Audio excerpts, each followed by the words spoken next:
مفتی صاحب، Los Angeles میں آگ بے قابو ہو گئی ہے، کچھ مسلمانوں کو اس پر خوشی ہو رہی ہے اور کچھ انسانی جانوں کے ضیاع پر بہت غمگین دکھائی دے رہے ہیں۔ یہ قدرتی آفت عذاب یا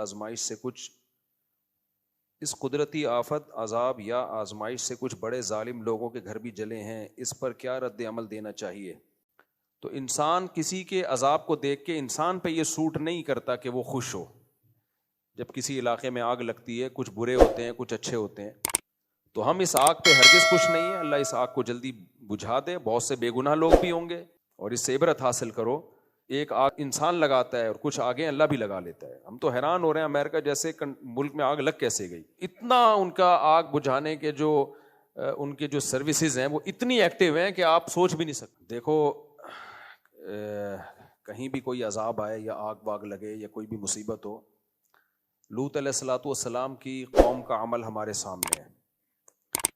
گناہوں میں مبتلا تھی، جب ان پر عذاب کے لیے اللہ نے فرشتے بھیجے تو فرشتوں نے پہلے ابراہیم علیہ السلام کو آ کے خبر دی، ارسلنا الی قوم لوط، ہم قوم لوط کے پاس آئے ہیں اور ان کو تباہ کرنے کے لیے آئے ہیں۔ تو ابراہیم علیہ السلام نے اس پہ خوشی نہیں منائی تھی۔ قرآن کہتا ہے یجادلنا فی قوم لوط، ابراہیم علیہ السلام ہم سے جھگڑنے لگے، یعنی اللہ سے تو کون جھگڑ سکتا ہے، مطلب یہ کہ اتنی لجاجت آہوزاری کی کہ عذاب نہ آئے، کہ گویا کہ لڑ رہے ہیں، مبالغہ ہے۔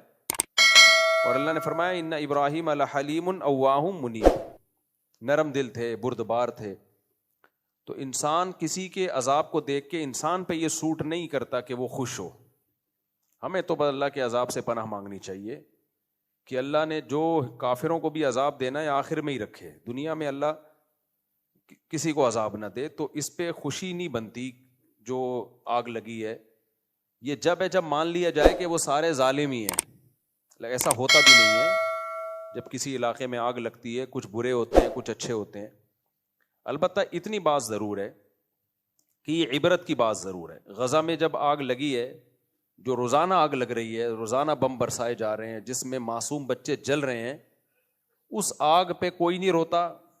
یہاں جب آگ لگی ہے تو پورے میڈیا نے اس کو فوکس کیا ہوا ہے، کوریج۔ تو ہم یہ نہیں کہہ رہے کہ اس آگ کو آپ کوریج نہ دیں، اس کو بجھانے کی کوشش نہ کریں۔ یہ جیسے انسان ہے تو غزہ میں رہنے والے بچے، عورتیں، وہ بھی تو انسان ہیں۔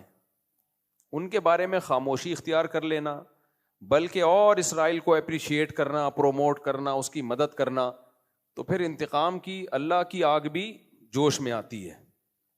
اور اللہ بتاتا ہے کہ تم جو کر سکتے ہو تم کرو، میں جو کر سکتا ہوں وہ میں کروں گا۔ وَمَكَرُوا وَمَكَرَ اللَّهُ وَاللَّهُ خَيْرُ الْمَاكِرِينَ۔ اللہ کہتے ہیں یہ میرے خلاف تدبیریں کرتے ہیں تو میں بھی تدبیر کرنے والا ہوں، اور میری تدبیر ان سے زیادہ پاورفل ہوتی ہے۔ تو ہم اس آگ پہ ہرگز خوش نہیں ہیں۔ اللہ اس آگ کو جلدی بجھا دے، بہت سے بے گناہ لوگ بھی ہوں گے اور بہت سے ظالم بھی ہوں گے۔ جیسے انہوں نے کہا کچھ ظالم صحافی جو ہے وہ اسرائیل کے اس عمل کو اپریشیٹ کرتے ہیں جو وہ غزہ میں جو کچھ کر رہا ہے، تو ان صحافیوں کے گھر بھی جلے ہیں۔ نہ چلتے اچھا تھا، ویسے ہی اللہ ان کو ہدایت دے دیتا۔ لیکن یہ عبرت کی بات بہرحال ہے کہ اللہ جو عرش پر ہے وہ لا تحسبن اللہ غافلا عما يعمل الظالمون، اللہ کہتے ہیں اللہ کو غافل مت سمجھو جو کچھ ظالم لوگ کر رہے ہیں۔ تو اس لیے دنیا کو دونوں آگوں کے خلاف آواز اٹھانی چاہیے، دونوں آگوں کو بجھانے کی کوشش کرنی چاہیے۔ لاس اینجلس میں جو آگ لگی ہے اس کو بھی بجھانے کی کوشش کریں، لیکن میرے بھائی جو غزہ میں آگ لگی ہوئی ہے نا، اس کو بھی بجھانے کی کوشش کرو، اور اس سے عبرت حاصل کرو کہ ایک آگ اللہ انسان لگاتا ہے اور کچھ آگیں اللہ بھی لگا لیتا ہے۔ ہم تو حیران ہو رہے ہیں امریکہ جیسے ملک میں آگ لگ کیسے گئی۔ یورپ، امریکہ، کینیڈا، جاپان، ان ملکوں میں گیا ہوں، آگ سے بچنے کے لیے انہوں نے اتنی تدبیریں اختیار کی ہوئی ہوتی ہیں کہ آپ کی سوچ ہے۔ ہر بلڈنگ میں فوارے لگے ہوئے ہوتے ہیں، آٹومیٹیکلی آگ لگے گی تو یہ خود بخود یہ آن ہو جائیں گے۔ اور سڑکوں کے کنارے سڑکوں میں جو ہے نا ایسی جال بچھایا ہوا ہوتا ہے گیسز کا، کہ جیسے ہی یا پانی کی لائنیں الگ سے ہوتی ہیں کہ آگ لگی تو یہ خود بخود کھل جائیں گی۔ اتنا ان کا آگ بجھانے کے جو ان کے جو سروسز ہیں وہ اتنی ایکٹیو ہیں کہ آپ سوچ بھی نہیں سکتے، اس کے باوجود لگ جاتی ہے۔ وجہ اس کی ہے بھائی اللہ سے کوئی لڑ نہیں سکتا، اللہ سے کوئی لڑ نہیں سکتا۔ حادثات بہرحال ہوتے ہیں، تو ہمیں ڈرنا چاہیے کہ جو اللہ ہے نا عرش پر وہ غافل نہیں ہے۔ تو اتنی بات ضرور ہے کہ ان بڑی طاقتوں کو ہوش کے ناخن لینا چاہیے کہ آپ غزہ پہ جس طرح سے خاموش ہو. ٹھیک ہے کچھ لوگ احتجاج وہاں بھی, امریکہ میں بھی عوام احتجاج کرتی ہے, یہ سارے امریکہ ایک جیسے نہیں ہیں, بہت سے لوگ غزہ کے حق میں آواز اٹھاتے ہیں, یو کے میں بھی, آسٹریلیا میں بھی, کینیڈا میں بھی, ہر جگہ آوازیں اٹھ رہی ہیں, لیکن وہ اتنی پاورفل آوازیں نہیں ہیں کہ اسرائیل باز آ جائے اس ظلم سے جو وہ غزہ میں کر رہا ہے. تو اس لیے یہ عبرت کا سامان ہے, تو عبرت والوں کو اس سے, اور پھر جو آگ میں جلتے ہیں تو ان کو احساس بھی ہوگا کہ آگ ہوتی کیا چیز ہے. جب تک انسان اس مصیبت میں خود نہیں مبتلا ہوتا نا, دوسرے کے غم کا احساس نہیں ہوتا.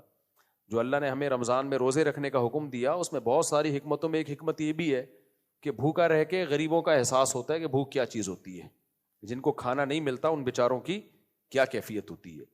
تو اللہ کی طرف سے آزمائشیں, اللہ تعالیٰ اس آگ کو جلدی بجھائے اور اس عذاب کو جلدی ٹالے, ختم کرے, اور لوگ جتنے جو زخمی ہیں اللہ ان کو جلد سے جلد شفا دے. لیکن اللہ اس سے ان ظالموں کو سیکھنے کا موقع بھی دے, عبرت کا موقع دے کہ جنہوں نے غزہ میں آگ لگائی ہوئی ہے, یا آگ لگائی تو نہیں ہے لیکن اس آگ کو وہ پروموٹ کر رہے ہیں, اپریشیٹ کر رہے ہیں, ظالموں کو کی حوصلہ افزائی کر رہے ہیں, یا اس آگ لگانے میں ان کے شریک بن رہے ہیں. دیکھو ظالموں کے لیے بد دعا کی جائے تو وہاں سارے ظالم نہیں ہے نا, مسئلہ یہ ہے.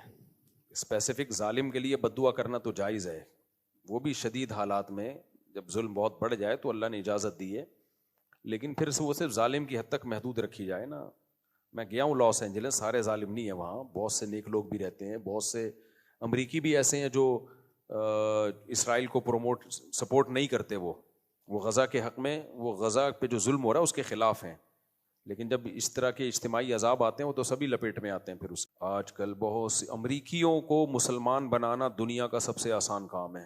باہر ملکوں میں ایک چیز کا ہمیں اندازہ ہوا کہ وہاں سب سے آسان کام غیر مسلم کو مسلمان بنانا ہے.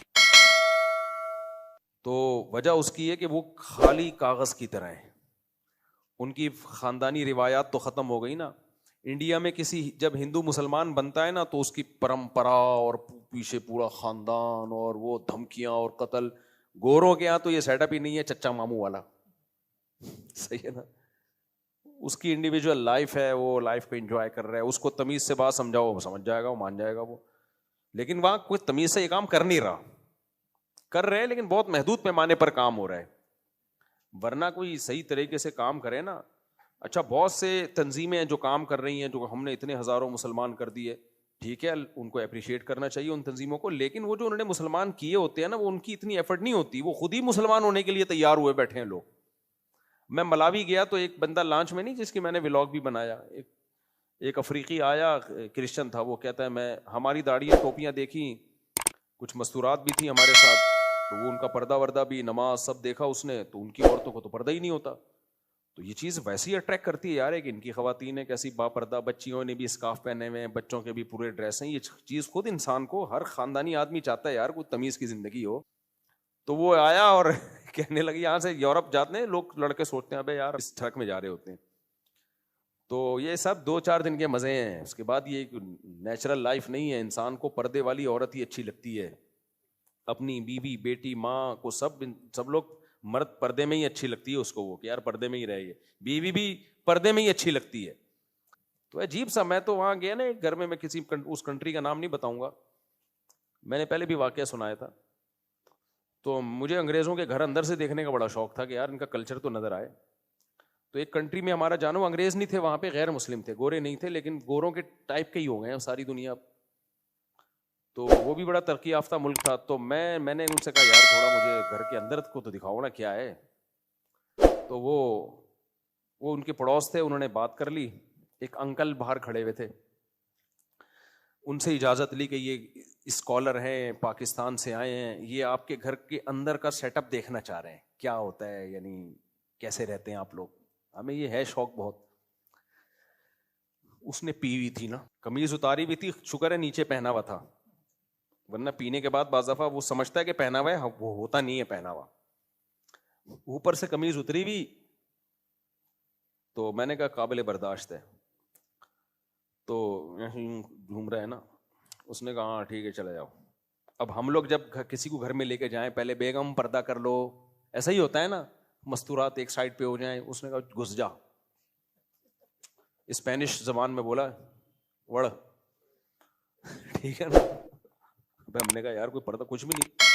اندر گئے ہیں تو اس کی کوئی دادی بیٹھی ہوئی تھی, وہ تھی اس کی وائف, لیکن بیچاری دادی لگ رہی تھی. غیبت اس لیے نہیں, آپ کو کیا پتا, لوگوں نے نیچے لکھا تھا کسی کا راز کیوں فاش کرا. بھائی تم اسپین چلے جاؤ تو بڑی بات ہے یار, راز فاش, تمہیں گھر کا ایڈریس تھوڑی دے رہا ہوں میں. تم کیا پتا کس کی بات ہو رہی ہے, اس کو بھی نہیں پتا کیونکہ اس نے تو پی ہوئی تھی.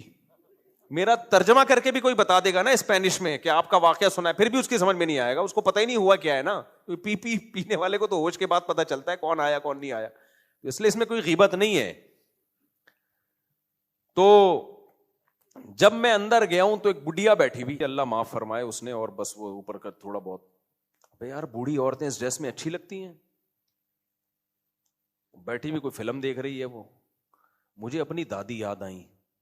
یار ہماری دادی کیسی نورانی چہرہ ان کا یار. وہ بڑھیا اس کی بیوی تھی, بعد میں اس نے بتایا, وہ بیچاری جلدی, وہ بڑی عمر کی خاتون سے شادی کر لی ہوگی, خیر وہ تو ان کا پرسنل معاملہ ہے, کوئی ایسا مسئلہ نہیں ہے یہ. تو مجھے اپنی دادی یاد آئی. میں نے کہا یار ایک ہماری دادیاں نانیاں ہوتی ہیں, نانی بھی یاد آئیں, دادی بھی. کیسا سر پہ ان کے وہ ہوتا تھا اور ہاتھ میں تسبیح, مصلے پہ بیٹھی ہوتی تھیں, قرآن پڑھ رہی ہوتی تھیں. اتنے چادریں تھی نا ہماری دادی کی ایک ہی مصلے پہ, اور وہ اپنے زمانے کے جہیز کا ایک بکسا رکھا ہوا تھا. ان کی انٹرٹینمنٹ ہماری دادی کی تھی کتھا پان, ایک پورا وہ ڈبہ تھا, اس میں سروتا اور کتھا اور چونا اور یہ زیادہ یہ تھا, وہ لگایا یوں رکھا اور پھر اپنا اللہ اللہ کرنا لگی. اور زیادہ انٹرٹینمنٹ کے لیے غیبتیں کرتی تھی پڑوسیوں کی, اللہ مغفرت فرمائے. اڑوس پڑوس کی نا ہر وقت یہ چل رہی ہوتی تھی. میری والدہ اور میری دادی ساس بہو تھے نا, ٹائم اچھا پاس ہو جاتا. وہ بہن وہ آئی تھی, وہ بہو وہ کہہ رہی تھی. اچھا میری والدہ کی عمر بھی 60-65 سال ہو گئی, ان کو دلہن کہتی تھی, کیونکہ جب وہ رخصت ہو کے آئی تو دلہن تھی نا, تو ہم کہتے تھے اب تو 65 سال کی دادی بن گئی ہیں, نانی بن گئی ہیں, اب بھی ان کی زبان پہ ہی تھا دلہن, کیا کر رہی. خیر, تو میں نے کہا یار ایک ہماری دادیاں ہوتی ہیں اور یہ بیچاری, اور گھر میں کوئی تیسرا فرد نہیں.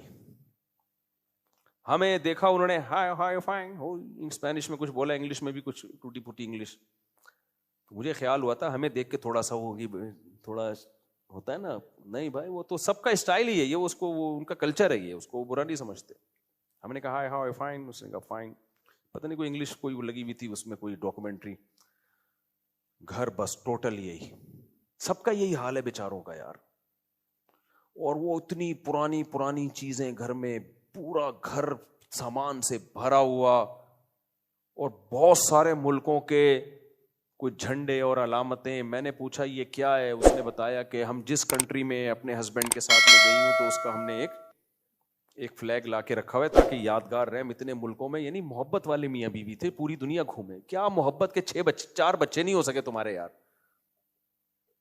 محبت کا تو پتہ چلتا ہے کہ اللہ کے بندو تم چاہتے ہو اولاد ہو, ہم دونوں مل کے پالیں, وہ ہے نہیں. پھر شاید ایک آدھ بچہ تھا, وہ پتہ نہیں کہاں شارٹ تھا, وہ 18 سال کا ہوتا ہی کہ مارکیٹ سے شارٹ ہو گیا. مجھے زیادہ ترس آ رہا تھا اس بیچاری بڑھیا پہ کہ یار مجھے بیٹا بنا لو, میں تمہاری خدمت کروں گا. کوئی ایسے یار, اب یہ اور بوڑھی ہوگی تو کیا ہوگا اس بیچاری کا. تو یہ حالات چل رہے ہیں مارکیٹ میں, سمجھ رہے ہو کیا بات. یہ میں نے شروع کہاں سے کی تھی, یہ کس پہ, نہیں یہ بات یہ واقع. ہاں تو اب مجھے ایک بات بتاؤ, یہ جب اسلام کو سنیں پڑھیں, ان کا تو بہت اٹریکشن ہے بھائی. امریکہ میں ایک بڑھیا مسلمان ہوئی اس لیے کہ اس نے جنازہ دیکھ لیا کسی کا,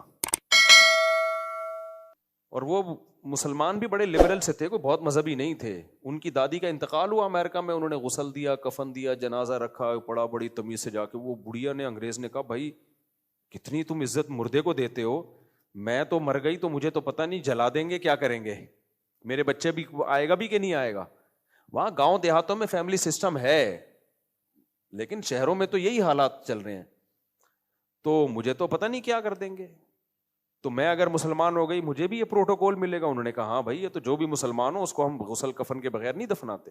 وہ مسلمان ہو گئی. تو میں وہ افریقہ والے کا بتا رہا تھا, ملاوی میں نا, تو وہ لانچ میں ہمارے ساتھ آیا, اور جب دیکھا بھائی خواتین نے پردہ بھی کیا ہوا ہے, بچوں نے بھی بڑی تمیز کے بیٹھے ہوئے ہیں, اور سارے ہمارے ساتھ تبلیغی ٹائپ کے لوگ داڑھیوں والے. تو اس نے آ کے بات کرنا شروع کر دی، میں بھی اسلام لانا چاہتا ہوں. تو ہم نے پھر اس کو تبلیغ کی سمجھایا. پھر میں نے ان کے ذمہ لگا دیا بھائی اس کو کلمہ پڑھا دینا. میں نے کہا میں تو جا رہا ہوں، تم نے نہیں پڑھایا نا، الٹے لٹکے ہوئے ہوگے قیامت کے دن تم. پھر میں نے فون کر کے پوچھا بھی. تو وہاں مسلمان کرنا کوئی اتنا مسئلہ نہیں ہے، مسئلہ ہمارے ساتھ ہے. مسلمان کر کے سنبھالتے ہی نہیں ہمارے لوگ. کوئی ایسے کچھ سیٹ اپ ہی نہیں ہے بڑا سیٹ اپ کہ ان کو سنبھالا جائے پھر ان کو تبلیغ کی جائے کوئی. تو میں اس پہ بھی سوچ رہا ہوں، کچھ کر بھی رہے ہیں، ایسا نہیں ہے سارے ایسے نہیں ہیں، لیکن کچھ لوگ کر بھی رہے ہیں اس پہ.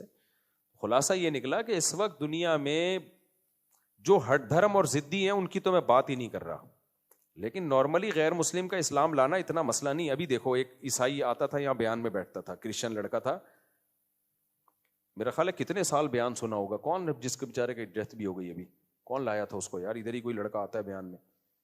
تو کئی سالوں یا کئی مہینوں سے بیان سن رہا تھا. مجھے نہیں پتا تھا یہ کرسچن ہے، بیان سن کے چلا جاتا تھا. تو کیا ہوا ہے 2-4 مہینے پہلے وہ آیا اور کہا کہ میں آپ کا، مجھے یاد دیکھ کے بھی پہچان گیا. میں نے کہا تم تو بیان میں آؤ. تو کہتا ہے میں عیسائی ہوں لیکن میں اب اسلام لانا چاہتا ہوں. تو میں نے اسے کہا سوچ لو اچھی طریقے سے، غور و فکر کر لو وغیرہ وغیرہ، سمجھایا. پھر چلا گیا. وہ مجھے ڈر بھی لگ رہا تھا انتقال نہ ہو جائے یار، لیکن بہرحال انسان سوچے تو نا. تو پھر اگلے ہفتے دوبارہ آیا، کہہ رہا میں بالکل سوچ سمجھ کے مسلمان ہو رہا ہوں. تو اسلام قبول کیا اس نے، ابھی اسلام قبول کروایا ہے اس کو، یہیں بینچ پہ مسلمان ہوا. میرا کینیڈا کا سفر تھا، میں کینیڈا گیا تو وہاں کسی کا میرے پاس میسج آیا کہ اس کی ڈیتھ ہو گئی ہے، ایکسیڈنٹ میں انتقال ہو گیا. میں نے کہا کون؟ میں پہچان نہیں رہا تصویر پہ. میں نے کہا بھائی یہ تو وہی ہے جو ابھی ہے. لیکن مجھے وہ حدیث، ایسے بہت واقعات اپنی زندگی میں دیکھے ہیں بھائی.